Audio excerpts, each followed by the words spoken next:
একটি গভীর বনের মধ্যে রানী ও তার বাচ্চা বাস করত।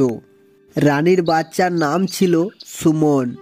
সুমনের বাবা মারা যাবার পর থেকে তাদের অনেক কষ্ট করে জীবন কাটত। তাদের একটি গাভী ছিল, তার নাম ছিল ময়না।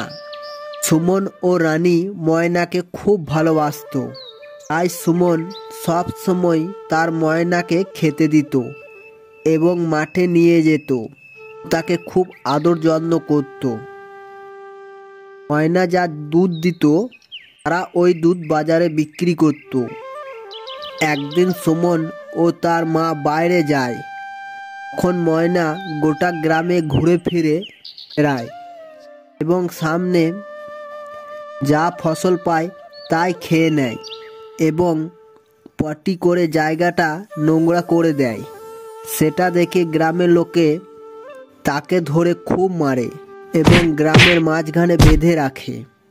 এদিকে সুমন ও তার মা বাড়ি ফিরে এসে ময়নাকে দেখতে না পেয়ে তারা গ্রামের দিকে যায় আর দেখে গ্রামের মাঝে তাদের ময়না বাঁধা রয়েছে।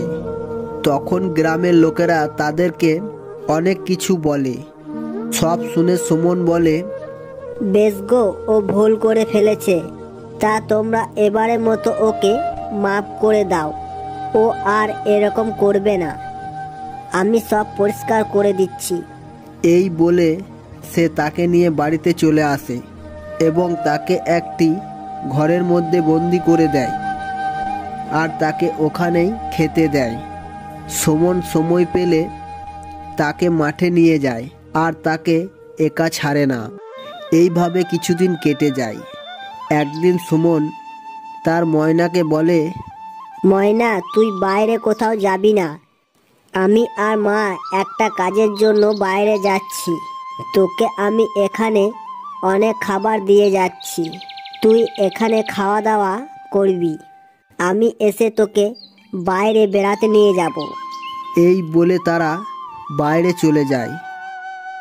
তার কিছুক্ষণ পরেই ময়না আবার দড়ি ছিঁড়ে গ্রামের দিকে চলে যায়। সেখানে গিয়ে অনেক জমির ফসল নষ্ট করে দেয়, গোটা গ্রাম পটি করে নোংরা করে দেয়। এসব দেখে গ্রামের লোকেরা খুব রেগে যায় আর ময়নাকে ধরে খুব মারে।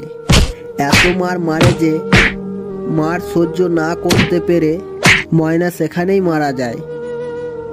সুমন বাড়ি ফিরে আসার সময় দেখলো যে ময়না মরে পড়ে আছে। সেটা দেখে সে খুব কান্নাকাটি করতে লাগে। তার কান্না শুনে হঠাৎ সেখানে একটি পরী এসে উপস্থিত হয় আর বলে, কি হয়েছে তোমার? তুমি এত কান্নাকাটি করছো কেন? তখন সুমন তাকে সব ঘটনাটা খুলে বলে।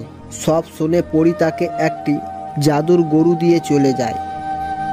এরপর সুমন ওই গরুটা নিয়ে বাড়িতে আসে এবং তাকে যত্ন করে খাওয়া দাওয়া করায় আর তার নাম দেয় রামু।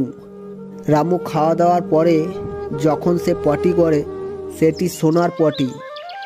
সেটা দেখে সুমন তার মাকে ডাকে। তার মা এসে দেখে বলে, এ তো জাদুর গরু, এ তো সোনার পটি করেছে। তারপর থেকে তারা ওই সোনা বিক্রি করে অনেক বড়লোক হয়ে যায়। এরপর থেকে তারা এই সোনা বিক্রি করে তারা তাদের জীবন সুখে শান্তিতে কাটাতে লাগলো।